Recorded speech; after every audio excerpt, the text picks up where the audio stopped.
Salut les amis et bienvenue sur ma pyramide. Je m'appelle Naris Monkam, je suis coach cheveux entrepreneur. Aujourd'hui, j'ai un thème particulier qui regarde des cheveux afro, des cheveux crépus, oui, comme ceci. Pourquoi est-ce que nos cheveux sont rejetés, même par nous-mêmes les Africaines, dans la société? Ça, c'est une question qui m'a toujours trotté la tête.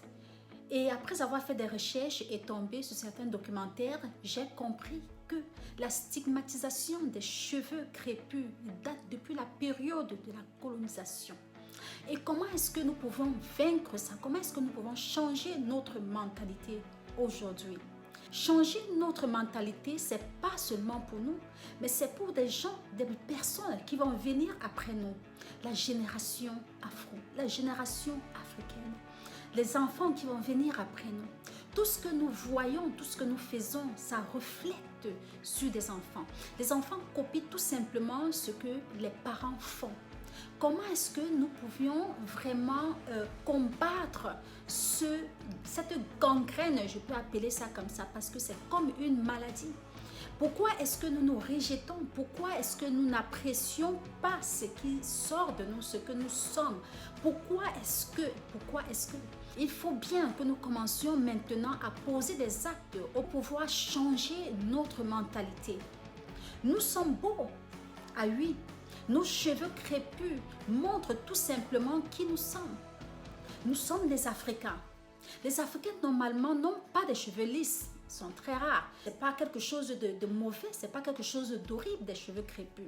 Les cheveux crépus ont besoin tout simplement qu'on y prenne plus soin que d'autres types de cheveux. Mais c'est beau, c'est beautiful. Les cheveux crépus ont besoin de plus de care. Nous sommes intelligents, nous sommes beaux.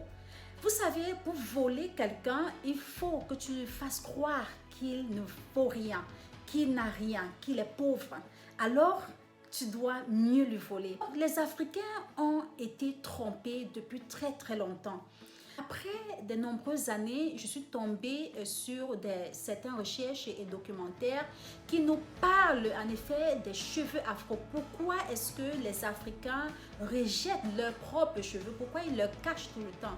Et comme j'ai dit, ça date de la période de l'esclavage. Et bien sûr, les Noirs esclaves étaient vraiment très belles avec leurs cheveux. Elles étaient attirantes avec leurs cheveux bababou, des cheveux vraiment extravagants qui reflétaient de l'art en effet. Donc c'est pour cela que le Tignon Law a été voté, tout simplement parce qu'elles attiraient l'attention. Vous comprenez ce que je vais dire de beaucoup de gens? Et c'est pour ça qu'on a obligé qu'elles couvrent leurs cheveux. Étant donné même qu'elles ont couvert leurs cheveux, ne vous inquiétez pas, elles étaient toujours aussi belles et toujours avec la créativité que nous avions, l'art de la créativité dans le DNA.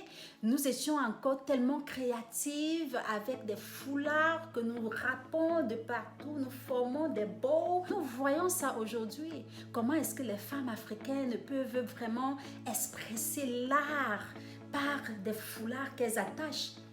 Beaucoup de femmes me disent souvent, mais Naris, c'est très difficile de prendre soin des cheveux, c'est vraiment dur, etc. Les cheveux crépus sont durs, oui. Les cheveux crépus sont difficiles à manier, yes. Les cheveux crépus sont, franchement, souvent quand tu regardes son miroir, tu te dis, oh, what am I gonna do? Qu'est-ce que je vais faire avec ces cheveux aujourd'hui? Mais il y a des petits secrets. Il y a des astuces qui peuvent vous permettre vraiment à mieux prendre soin de vos cheveux. Il y a des astuces qui peuvent vous faire gagner du temps.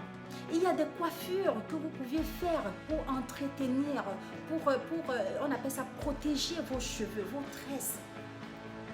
Les cheveux afro, c'est ce qui montre vraiment l'identité que tu embrasses. Tu peux le rendre lisse, tu peux le rendre plus crépus si tu veux. Tu peux faire tout, name it, you can do it.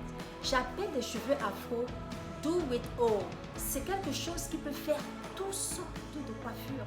Mais au moment où tu mets des défrisants, ça change complètement la texture de tes cheveux, ça les affaiblit, ça leur rend vraiment... Les défrisants, c'est comme si, quand tu défrises tes cheveux, c'est comme si tu as des cheveux qui sont tout morts sur la tête. Tes cheveux vraiment ne sont plus des cheveux parce que tout ce qui comporte les cheveux, ça a le cuticle, ça a le cortex et ça a le modula. Je ne sais pas tous les termes en français. Mais tant que tu les défrises, ça meurt. Ça ne peut plus vraiment répondre comme quand elle est naturelle. C'est pourquoi, chère africaine, vous devriez embrasser vos cheveux aujourd'hui. Pas seulement pour vous, mais pour la future génération, pour vos enfants qui vous regardent. Et vous voyez, ça peut vraiment éteindre la beauté de tes cheveux. Ça peut te donner des maladies et ça peut aussi t'entraîner jusqu'à l'alopécie. Alopécie, c'est une forme qui, en effet, qui n'est plus réversible. C'est comme si tu as un sol qui n'est pas fertile. Beaucoup de femmes, lors où elles commencent à expérimenter la traction alopécie, qui est un avant à l'alopécie, c'est comme si ça t'avertissait de la venue de l'alopécie qui est irréversible, bien sûr. Vous voyez, elles négligent, elles se disent ça va, c'est bon. Au fur et à mesure qu'elles continuent à faire des tresses, mettre des produits chimiques, elles continuent à affaiblir le sol. Elles continuent à rendre le sol infertile. Ça veut dire en effet que la racine de tes cheveux commence à mourir. Et quand ça commence à mourir, il n'y a plus vraiment d'espoir. Il n'y a plus vraiment d'espoir. Je comprends que beaucoup de femmes peuvent mettre aujourd'hui des perruques dues à l'alopécie qu'elles expérimentent. Mais si tu ne peux pas sortir du chez toi sans toutefois mettre la perruque alors que tu as des cheveux afro qui sont bien en santé ou tu as des cheveux partout, eh bien, ça, c'est un problème. Moi, je pense même que c'est une gangrène qu'il faut que nous déterrons dans la communauté noire.